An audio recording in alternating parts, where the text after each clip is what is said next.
कभी किसी बुजुर्ग ने ऐसा आपके साथ अपना एक्सपीरियंस शेयर किया हो जो सुन के लगा हो कि ये कैसे संभव है? मतलब बहुत बहुत एक्सपीरियंस है कि कई तो इसमें ऐसे है कि उसने उनकी जुबानी में गाड़ी के नीचे पैर नहीं रखे हैं। मतलब कोई बड़े कापड़ के व्यापारी थे, ये थे, लेकिन धीरे धीरे तीनों बेटों को शादी कर दिया, सबके नाम पे संपत्ति कर दी। उसके बाद में जैसे जैसे जैसे जिसकी शादी होती गई सब अपनी बीवियों को लेके उड़ गए। अब माँ बाप यहाँ अकेले पड़े हैं, ना खाने के पैसे हैं, ना दवाई के पैसे हैं, ना कुछ कोई देखने वाला है, ना कोई रोने वाला है। कभी किसी के बच्चे के साथ आपका कभी कन्फ्रंटेशन हुआ, सामना हुआ, जहां आपने किसी के बच्चे को डांटना पड़ा हो कि कैसे अपने माता पिता को से छोड़ दिया?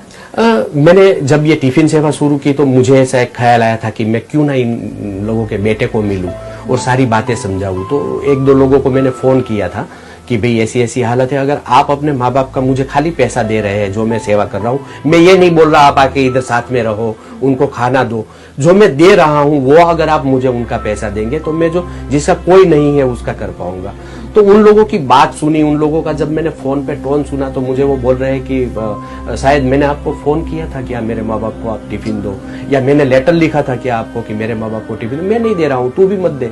तो ये बातें सुनने के बाद मुझे ऐसा लगा कि मेरा ट्रैक जो है वो सिर्फ सेवा करना है, मुझे किसी को समझाना नहीं है। मेरे जो ईश्वर ने मुझे जिम्मेदारी दी है कि जो भूखे हैं उन तक पहुंच, तो मुझे वो पहुंचना है। इन लोगों को अगर मैं थोड़ा बहुत सिखा भी दिया तो 2-3 महीना चलेगा, उसके बाद में फिर वो माँ बाप भूखे ही है, तो क्यों ना मैं ही पहुंच जाऊं उनका बेटा बनके। तो मैं पहुंच गया हूं उनका बेटा बनके और कर रहा हूं। सारा सिस्टम का खर्चा, 200 टिफिन बनाना, तैयार करना, फिर उनको बंटवाना, कैसे सब निकलता है? ये हो जाता है। सुबह 6:30 बजे मेरा किचन शुरू होता है, 6:30-7 बजे मैं वहां पहुंच जाता हूं, फिर 11 बजे तक वो काम चलता है। क्लिनिक में आता हूं, 2 बजे तक पेशेंट को देखता हूं, फिर वापस कल की तैयारी के लिए जुट जाता हूं, फिर शाम को 6-6:30 बजे क्लिनिक में आता हूं, 10-10:30 बजे तक बैठता हूं और थोड़ी बहुत एक्टिंग कर लेता हूं। कई सीरियलों में मैंने एक्टिंग की है, तो उससे भी जो भी आमदनी होती है वो मैं इसमें डालता हूं। कई 3-4 फ्रेंड्स ऐसे हैं कि कहीं अटक तो मुझे फोन करना, हम लोग देख लेंगे। तो कहीं ग्रोसरी वाले का बिल है, ये है, फोन करता हूँ, काम हो जाता है। मतलब ईश्वर की गोद में बैठ के काम करता हूँ। लोगों को मैं दिखाई देता हूँ, ईश्वर नहीं दिखाई देता है, लेकिन हालांकि वो पूरा कर देता है। 11 साल में कभी तकलीफ नहीं आई है। और बुजुर्गों के इतने आशीर्वाद आप अपने साथ ले रहे हैं, तो मुझे लगता है कि वैसे भी कोई काम अटकना नहीं चाहिए। बिल्कुल। इन 11 साल में अगर मैं आपसे पूछूं, कभी एक दिन ऐसा आया कि ऐसा लगा कि मैं नहीं कर पा रहा हूँ, अब ये काम बंद करना पड़ेगा? नहीं, आज तक तो मुझे ऐसा कभी थॉट नहीं आया है कि ये नहीं कर पाऊंगा। हालांकि मैं ये सोचता हूँ कि इन लोगों को मैं अच्छा आवास दूं, अच्छी जिंदगी दूं, क्योंकि वो जिस हालत में जी रहे हैं मुझसे देखा नहीं जा रहा है। तो मैं 4 साल से प्रयत्न कर रहा हूँ कि उनके लिए एक आवास बनाऊं। मैं ना उसको वृद्धाश्रम बोलूंगा और ना ही उसको ओल्ड एज होम बोलूंगा, मैं माँ बाप का मंदिर बोलूंगा। और कहीं नहीं है, मुझे माँ बाप का मंदिर बनाना है, इन सबको साथ में रखना है, उनकी पूजा करनी है, उनकी आराधना करनी है मुझे, कि ये जो मेरे भगवान है वो भूखे हैं।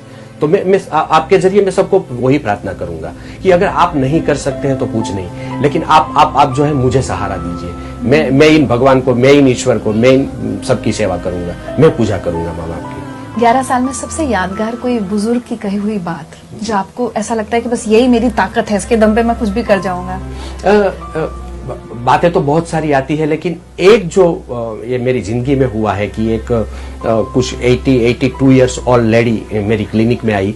तो मैं कैमरे में देख रहा था, तो मेरा मैनेजर है भरत भाई, उसको मैंने बोला कि ये माजी आए हैं, क्योंकि हमारे उधर कोई ओल्ड एज वाले आते हैं तो हमको यही लगता है कि भैया कोई टिफिन के लिए आए हैं। तो मैं बोला पेशेंट बहुत है, तू एक काम कर, उसका नाम लिख ले और उसको बोल कल से टिफिन आएगा।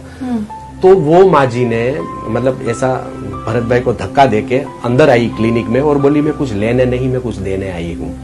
हालांकि उसको देखा मैंने कि मतलब बहुत सारी पुअर जैसे, मतलब वो लकड़ी भी उसके हाथ में थी, तो वो पेड़ की कटी हुई डाली थी और साड़ी भी कुछ मुझे नहीं दिखाई दे रही थी।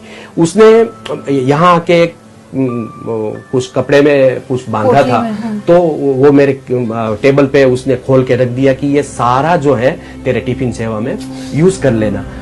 उसमें 10 पैसा भी था, 5 पैसा था, 2 पैसा था, 25 पैसा था। तो ये देख के मुझे ऐसा लगा कि ये जो है उसने कई सालों से ये मूड़ी जमा करके रखी थी, और ये सारी जो मरण मूड़ी है मैं कुछ नहीं कर रहा हूँ। उसने जो दिया है ना, मैं ये 11 साल से कुछ नहीं कर पाया। उसने जो मुझे पूरी अपनी जिंदगी दे दी, वो अपनी पूरी मरण मूड़ी दे दी है। तो मैं ये सोचता हूँ कि अगर इसके पास कुछ नहीं है, खाने को कुछ नहीं है, पहनने को कुछ नहीं है, वो अपने जो भी बचाए हैं इतने पूरी सालों जीवन में की पैसा, जमा पूंजी। वो सब मुझे देने आई है। भगवान ने बहुत कुछ दिया है लोगों को, उसमें से 1 रुपया खर्च ही नहीं कर सकते उसने। और जब भी मुझे कुछ प्रॉब्लम आती है या मैं कुछ सोच में पड़ जाता हूँ, मैं वो पोटली के दर्शन कर लेता हूँ। मुझे इतनी ऊर्जा मिलती है वो काम से कि बस मैं दौड़ने लगूं बस।